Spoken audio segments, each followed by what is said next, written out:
السلام علیکم اسٹوڈینٹس، مائی نیم از تحریم روف. امید کرتی ہوں آپ سب خیریت سے ہوں گے. الحمدللہ آپ لوگوں کی دعاؤں سے میں بھی بالکل خیریت سے ہوں. آج آپ لوگوں کا مطالعہ پاکستان کا پیپر تھا اور اچھا ہو گیا ہوگا کیونکہ کافی سوال میرے گیسٹ میں سے آئے ہوئے تھے ڈفرینٹ بورڈز میں. تو اس کی آپ نے ٹینشن نہیں لینی ہے. آپ لوگوں کے پیپر میں انشاءاللہ جو میں سوال بتاتی ہوں وہ آئیں گے، لازمی آئیں گے. تو کیونکہ میرا ایکسپیرینس ہے کافی سال کا، تو میں اس لحاظ سے آپ لوگوں کو اپنے ایکسپیرینس کے حساب سے بتاتی ہوں اور وہ سوال آتے بھی ہیں. ٹھیک ہے، میں سارے پاس پیپرز کو دیکھتی ہوں اچھے سے، دین جو ہے گیسٹ پیپر بناتی ہوں. اس کے علاوہ جو ہے اگر چینل پہ نیو ہے تو کائنڈلی چینل کو سبسکرائب کر لیں تاکہ مزید آنے والی جو نیو ویڈیوز ہیں وہ آپ تک فوراً پہنچ سکیں. اور ویڈیو کو لائک ضرور کریے گا اور کمنٹ سیکشن میں کمنٹ بھی کیا کریں، بتایا کریں کہ آپ کا پیپر کیسا ہوا ہے. اور ابھی میں آپ لوگوں کو بتاتی ہوں کہ اردو کا جو پیپر ہے اس میں کون سی چیزیں جو موسٹ امپورٹنٹ، فل پیپر شیئر کرنے لگی ہوں آپ کے ساتھ. ٹھیک ہے، تو بتاتی ہوں آپ کو کہ کون سا ایسے سوال ہیں جو موسٹ امپورٹنٹ ہے اور آپ نے لازمی کر کے جانے ہیں. ٹھیک ہے، سب سے پہلے آ جاتا ہے حصہ اول. ٹھیک ہے، حصہ اول میں سوال نمبر 2 ہے اور اس میں 2 پارٹس ہوتے ہیں. ایک حصہ نظم ہوتا ہے اور حصہ غزل ہوتا ہے. ٹھیک ہے، نظم میں ہمارے پاس 4 شعر ہوتے ہیں جس میں سے ہم نے 3 کرنے ہوتے ہیں، اور غزل میں ہمارے پاس 3 ہوتے ہیں جن میں سے ہم نے 2 کرنے ہوتے ہیں. ٹھیک ہے، اس میں اچھا ہوتا ہے کہ اگر آپ جو ہے جس نے نظم لکھی ہے اس کا نام بھی ساتھ مینشن کر دیں. ٹھیک ہے، آپ لوگوں کا امپریشن اچھا پڑے گا پیپر چیکر پہ. اور غزل کا بھی ساتھ بتا دیں. دوسرا 2 نمبر کا ایچ شعر ہوتا ہے. ٹھیک ہے، ہر شعر کے 2 مارکس ہوتے ہیں، تو زیادہ لمبی نہیں لکھنی ہے. ٹھیک ہے، ٹو دا پوائنٹ بات کریں، لکھیں لیکن یہ بھی نہ ہو بالکل 2 لائنوں کی لکھیں لیکن آپ بہت لمبی 4 پیجز کی نہیں لکھنی ہے. ٹھیک ہے، کیونکہ 2 مارکس کا شعر ہے تو انف ہے کہ ایک پیج کی جو ایک شیٹ ہوتی ہے نا، شیٹ کی 4 سائڈز ہوتی ہیں تو اس کی صرف ایک سائڈ بھی لکھ دیں تو دیٹس انف. اوکے، اس میں آپ کوئی شعر ساتھ ڈال دیں تو اس سے اچھا امپریشن پڑے گا. ٹھیک ہے، اس میں اب ڈفرینٹ شعر ہیں آپ کو دکھائی دے رہے ہوں گے. جس طرح پہلا ہے، جچتا نہیں نظروں میں یا خلت سلطانی، کملی میں مگن اپنی رہتا ہے گدا تیرا. ٹھیک ہے، یہ پہلا ہے. اس سے نیکسٹ جو ہے وہ ہے، تیری راہ میں خاک ہو جاؤں مر کر، یہی میری حرمت یہی آبرو ہے. نمبر 3 ہے، شاخ بریدہ سے سبق اندوز ہو کہ تو نا آشنا ہے قاعدہ روزگار سے. نمبر 4 ہے، ہر جا بچھا رہا ہے سبزہ ہرے بچھونے، قدرت کے بچھ رہے ہیں ہر جا ہرے بچھونے. ٹھیک ہے، یہ ہو گیا ہمارا حصہ نظم کمپلیٹ. یہاں سے آپ نے کر لینے ہیں 3 اٹیمپٹ اور 3 جو ہوں گے وہ ہو جائیں گے 6 نمبر کے. اس کے بعد آتا ہے ہمارے پاس حصہ غزل. اس میں ہمارے پاس 3 شعر ہیں اور 3 میں سے ہم نے 2 کرنے ہیں. اور کون کون سے امپورٹنٹ ہیں میں آپ کو بتاتی ہوں. ہم کو ان سے وفا کی ہے امید، سوری یہاں پہ غلط پرنٹ ہو گیا.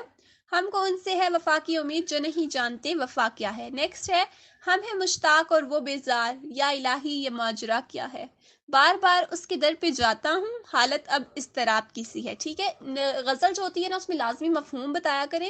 مفہوم بتانے سے جو غزل کا جو ہوتا ہے نا آپ کو مین آئیڈیا پتہ لگ جاتا ہے، پیپر چیکر کو پتہ لگ جاتا ہے کہ اس میں جو شعر ہے اس کو مطلب جو اسٹوڈنٹ ہے اس کو پتہ ہے کہ اس شعر میں کیا بات ہوئی ہے، وہ مفہوم پڑھ کے ہی آپ کو فل نمبر دے دیتا ہے. ٹھیک ہے، تو یہ ہو گئی ہمارا حصہ نظم اور حصہ غزل. یہاں سے ہو گیا آپ لوگوں کے 10 مارکس.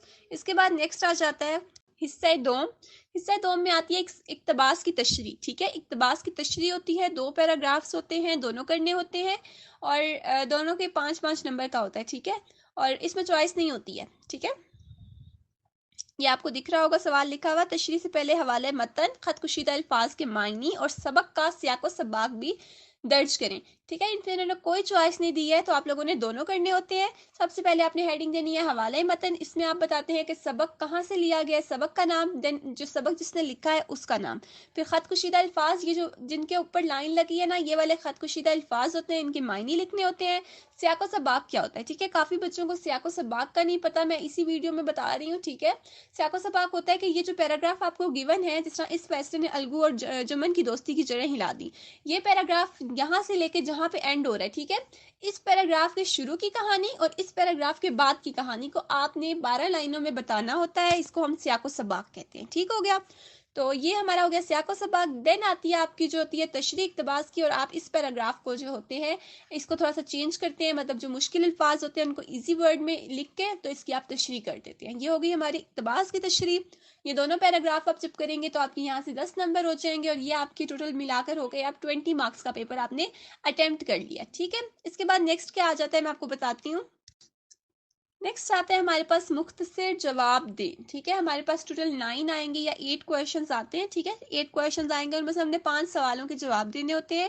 ہر سوال کے 2 نمبر ہوتے ہیں. ٹھیک ہے، یہاں پہ جو 8 سوال موسٹ امپورٹنٹ ہے میں نے لکھے ہوئے ہیں ان کو پڑھ دیتی ہوں. ٹھیک ہے، یہ والے سوال آپ نے اچھے سے کر لینے ہیں. پہلا سوال کون سا ہے ہمارے پاس؟ ہے خواجہ باسط نے میر اور مرزا کے کلام کے بارے میں کیا فرمایا. نمبر 2 ہے الگو چودھری کا فیصلہ سن کر شیخ جمن کا رد عمل کیا تھا. نمبر 3 ہے نیازی نے اپنی تصویریں اختر کے حوالے کیوں کی.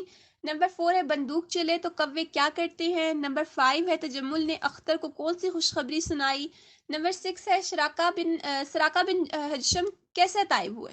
ٹھیک ہے، نمبر 6 کے بعد نمبر 7 ہے حضرت بھی کون تھی اور انہوں نے تسلیم کو کیا نصیحت کی.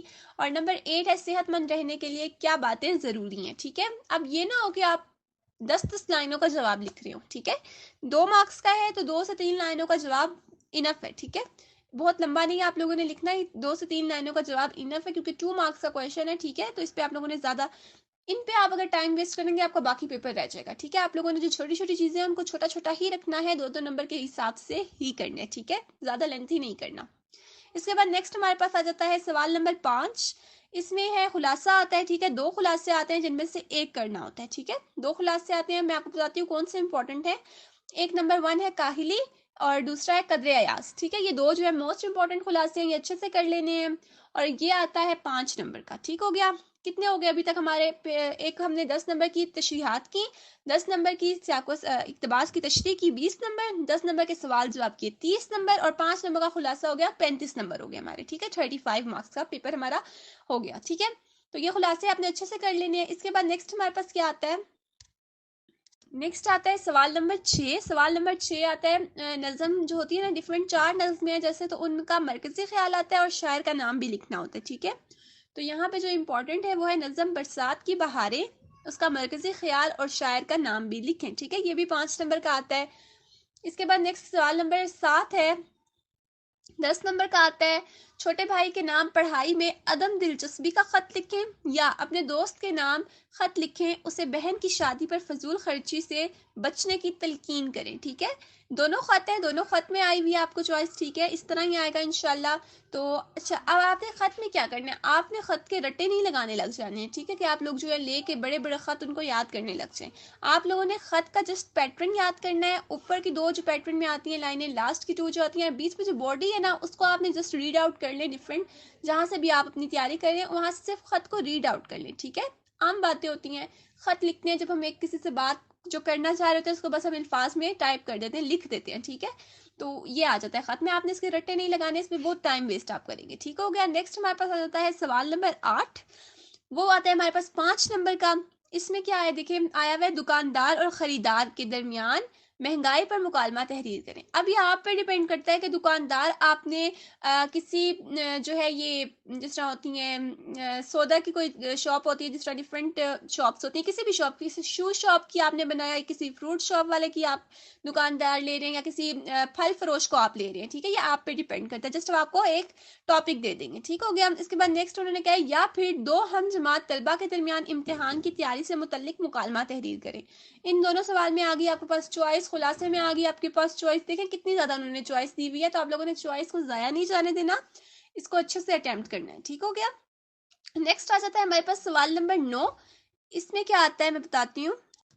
سوال نمبر 9 میں ہمارے پاس آ جاتا ہے کہ درج ذیل جملوں کی درستی کیجیے. ٹھیک ہے، اس میں آپ کے پاس 5 سینٹینسز ہوتے ہیں اردو کے، اور ان میں آپ نے گرامر ٹھیک کرنی ہوتی ہے. ٹھیک ہے، تو زیادہ تر اسٹوڈنٹس اس کو نہیں اٹیمپٹ کرتے ہیں، وہ لوگ دوسری چوائس پہ چلے جاتے ہیں جو کہ ہے درج ذیل جملوں کی تکمیل کریں. وہ زیادہ ایزی کویشچن ہے، اور میں بھی آپ کو یہی سجیسٹ کروں گی کہ آپ وہ والا جو ہے کویشچن اٹیمپٹ کریں. ٹھیک ہے، وہ مفت کے 5 نمبر ہیں بالکل.